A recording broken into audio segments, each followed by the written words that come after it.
வணக்கம். மற்றும் ஒரு காணொளியூடாக இணைந்திருக்கிறோம். இந்த காணொளியில் என்ன பார்க்க இருக்கிறோம் என்றால், மத்திய கிழக்கு நெருக்கடியில் திருப்புமுனை ட்ரம்ப் முன்வைத்த 21 அம்ச பாலஸ்தீனத்தை ஒரு நாடாக அங்கீகரிக்கும் சான் மரீனோ, நகரத்திற்குள் நுழைந்த இஸ்ரேலிய படைகள் பணைய கைதிகளுடனான தொடர்பை இழந்ததாக ஹமாஸ் அறிவிப்பு, காசா நடவடிக்கைக்கு அரசியல் ரீதியாக எந்த முடிவும் இல்லை, IDF தலைவர் எச்சரிக்கை, ஐரோப்பிய ஒன்றியம் அல்லது நேட்டோ நாடுகளை தாக்கும் நோக்கம் ரஷ்யாவுக்கு இல்லை, லாவ்ரோவ் திட்டவட்டம் போன்றதான அண்மைய செய்திகள் குறித்து விரிவாக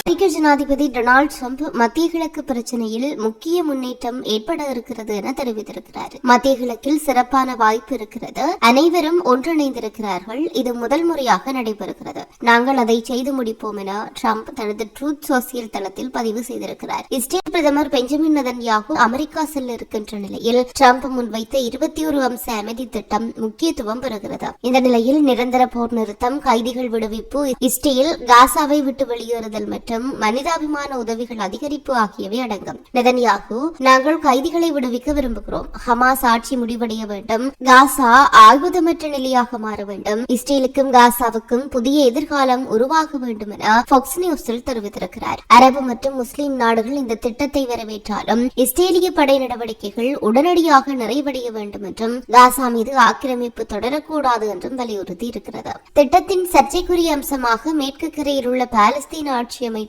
பங்கு குறிப்பிடப்பட்டிருக்கிறது. இஸ்ரேல் மீது சர்வதேச தனிமைப்படுத்தல் அதிகரிக்கிறது. பிரித்தானியா, பிரான்ஸ், கனடா மற்றும் ஆஸ்திரேலியா ஆகிய நாடுகள் பாலஸ்தீனத்தை அங்கீகரித்திருக்கின்றன. இது அமெரிக்காவின் பழைய நெறிமுறைகளுக்கு எதிரான ஒன்று. இந்த அமைதி முயற்சி மத்திய கிழக்கில் நீண்ட காலமாக நிலவி வருகின்ற பதற்றங்களை முடிவுக்கு கொண்டு வரும் என்று எதிர்பார்க்கப்படுகிறது. நிலையில் தான் ஐரோப்பிய நாடான சான் மரீனோ பாலஸ்தீனத்தை ஒரு நாடாக அங்கீகரித்திருக்கிறது. இதன் மூலம் உலகில் இதுவரை 158 நாடுகள் பாலஸ்தீனத்தை ஒரு நாடாக அங்கீகரித்திருக்கின்றன. பாலஸ்தீனத்தின் வஃபா செய்தி நிறுவனத்தின் அறிக்கையின்படி ஐக்கிய நாடுகள் சபையின் 80வது பொதுச்சபை அமர்வின் 5வது நாளான சனிக்கிழமை, அதாவது செப்டம்பர் 27ஆம் தேதி, சான் மரீனோ வெளியுறவு அமைச்சர் லுஹா பெக்காரி பாலஸ்தீனத்தை ஒரு நாடாக அங்கீகரிப்பதாக அறிவித்திருக்கிறார். இந்த வார தொடக்கத்தில் பிரான்ஸ், ஐக்கிய ராச்சியம், கனடா, ஆஸ்திரேலியா மற்றும் போர்ச்சுகல் ஆகிய நாடுகள் பாலஸ்தீனத்தை ஒரு நாடாக அங்கீகரித்தன. ஐக்கிய நாடுகள் சபையில் பேசிய சான் மரீனோ வெளியுறவு அமைச்சர் லுஹா பெக்காரி, மே 15ஆம் தேதி அன்று எங்கள் பாராளுமன்றம் இந்த ஆண்டு இறுதிக்குள் பாலஸ்தீன அரசை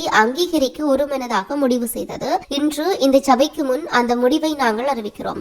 சான் மரீனோ பாலஸ்தீன அரசை அதிகாரப்பூர்வமாக அங்கீகரிக்கிறது என்று அறிவித்தார். ஒரு அரசை கொண்டிருப்பது பாலஸ்தீன மக்களின் உரிமை, இது ஹமாஸுக்கு ஒரு பரிசு அல்ல என்றும் லூஹா பெக்காரி கூறியிருக்கிறார். காசா மற்றும் மேற்கு கரையில் நடந்து வருகின்ற மனிதாபிமான பேரழிவை பற்றி வருத்தப்பட்ட அவர், அதை தாங்க முடியாது என்பதோடு நமது காலத்தின் மிகவும் வேதனையான நீடித்த துயரங்களில் ஒன்று என்றும் விவரித்திருக்கிறார். இனப்படுகொலையை தடுக்க ஒற்றுமைக்கு அழைப்பு விடுத்த அவர், நாம் ஒருமையுடனும் உறுதியுடனும் செயல்படவில்லை என்றால் இரு மக்கள் கண்ணியத்துடனும் பாதுகாப்புடனும் அருகருகே வாழும் தொலைநோக்கு பார்வை இழக்கப்படும். இந்த இருண்ட காலங்களில் நமது பொறுப்பு மிகவும் அவசரமாகிவிட்டது என்றும் வலியுறுத்தி இருக்கிறார்.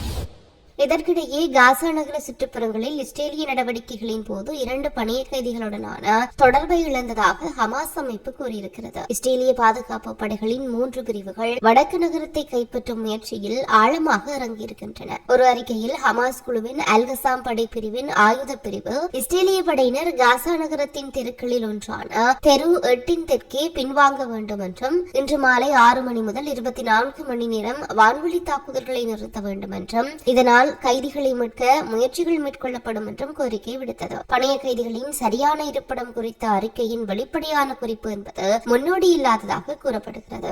மீதமுள்ள ஹமாஸ் படைகளை தோற்கடிப்பது அவசியம் என்று கூறி இஸ்ரேலிய அரசாங்கம் காசா நகரத்திற்குள் நடத்துகின்ற ஊடுருவல் தாக்குதல் அந்த பகுதியில் தடுத்து வைக்கப்பட்டுள்ள பணைய கைதிகளுக்கு ஆபத்தை விளைவிக்கும் என்று சிறைப்பிடிக்கப்பட்டவர்களின் குடும்பங்கள் பலமுறை கவலை தெரிவித்து வருகின்றமை குறிப்பிடத்தக்கது.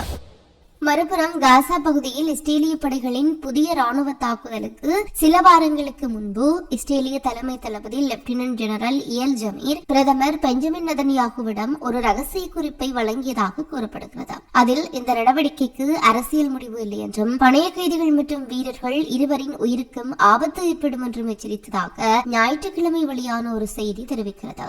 IDF போராளிகள் எந்த அரசியல் நோக்கமும் இல்லாமல் அதே இடங்களுக்கு திரும்பி வருகிறார்கள் என்று அந்த கடிதத்தில் எழுதப்பட்டதாக சேனல் 13 செய்தி வெளியிட்டிருக்கிறது. போரை முடிவுக்கு கொண்டு வருவதற்கான அமெரிக்க முன்மொழிவு குறித்து விவாதிக்க நெதன்யாகு வாஷிங்டனில் அமெரிக்க அதிபர் டொனால்டு டிரம்பை சந்திக்க இருப்பதற்கு முன்பு இந்த கடிதம் வழங்கப்பட்டிருக்கிறது. செயல்பாட்டு நடவடிக்கைகள் பணைய கைதிகளை ஆபத்தில் ஆழ்த்துகின்றன. அவர்களின் நிலை மோசமடைந்து வருகிறது. ஒவ்வொரு நடவடிக்கைக்கும் ஒரு அரசியல் முடிவு தேவை என்றும் காசா நகரில் எந்த அரசியல் முடிவும் இல்லை என்று இயல் ஜமீர் வலியுறுத்தியதாகவும் கூறப்படுகிறது. அதே நேரம் இது ஜூத அல்லது சியோனிச அரசாங்கம் அல்ல, இது ரத்தம் தோய்ந்த மற்றும் தீமை நிறைந்த அரசாங்கம் என்று முன்னாள் துணை தலைமை தளபதி ஹோலண்ட் தெரிவித்திருக்கிறார். காசா நகரை கைப்பற்றும் திட்டங்கள் தொடர்பாக இயல் ஜமீர் அரசியல் தலைமையுடன் மோதிக்கொண்டது இது முதல் முறை அல்ல. இது ராணுவத்திற்கும் நாட்டின் தலைமைக்கும் இடையே வளர்ந்து வருகின்ற பிரிவை எடுத்துக்காட்டுகிறது. இறுதியாக ஐரோப்பிய ஒன்றியம் அல்லது நேட்டோ உறுப்பு நாடுகளை தாக்கும் நோக்கம் தனது நாட்டிற்கு இல்லை என்று ரஷ்ய வெளியுறவு அமைச்சர் தெரிவித்திருக்கிறார். இருப்பினும் மாஸ்கோவை நோக்கி நடத்தப்படுகின்ற எந்த ஒரு ஆக்கிரமிப்புக்கும் உறுதியான பதில் வழங்கப்படும் என்றும் ரஷ்ய வெளியுறவு அமைச்சர் செர்ஜி லாவ்ரோவ் எச்சரிக்கை விடுத்திருக்கிறார். சனிக்கிழமை ஐக்கிய நாடுகள் சபையின் பொதுச்சபையில் ஆற்றிய உரையில் ரஷ்யாவுக்கு எதிரான மேற்கத்திய நாடுகளிடமிருந்து அச்சுறுத்தல்கள் மிகவும் பொதுவானதாகி வருவதாகவும் செர்ஜி லாவ்ரோவ் தெரிவித்திருக்கிறார். ஐரோப்பாவில் நிலவும் பதற்றங்கள் குறித்து லாவ்ரோவ் கூறுகையில் நேட்டோ மற்றும் ஐரோப்பிய ஒன்றியத்தின் மீது தாக்குதல்களை திட்டமிட்டதாக ரஷ்யா மீது குற்றம் சாட்டப்பட்டிருக்கிறது. இந்த குற்றச்சாட்டுகளின் அடிப்படையில் ரஷ்யாவுக்கு எதிரான படை அச்சுறுத்தல்கள் அதிகரித்து வருகின்றன. இதுபோன்ற ஆத்திரமூட்டும் அறிக்கைகளை ஜனாதிபதி புடின் பலமுறை மறுத்து வருவதாகவும் அவர் தெரிவித்திருக்கிறார். ரஷ்யாவுக்கு இதுபோன்ற நோக்கங்கள் ஒருபோதும் இருந்ததில்லை, இன்னும் இல்லை. இருப்பினும் எமது நாட்டுக்கு எதிரான எந்த ஒரு ஆக்கிரமிப்புக்கும் தீர்க்கமான பதிலடியுடன் எதிர்கொள்வோம் என்று தெரிவித்திருக்கிறார். மேலும் லாவ்ரோவ் இஸ்ரேல் பற்றியும் பேசியிருக்கிறார். 2023 அக்டோபர் 7 அன்று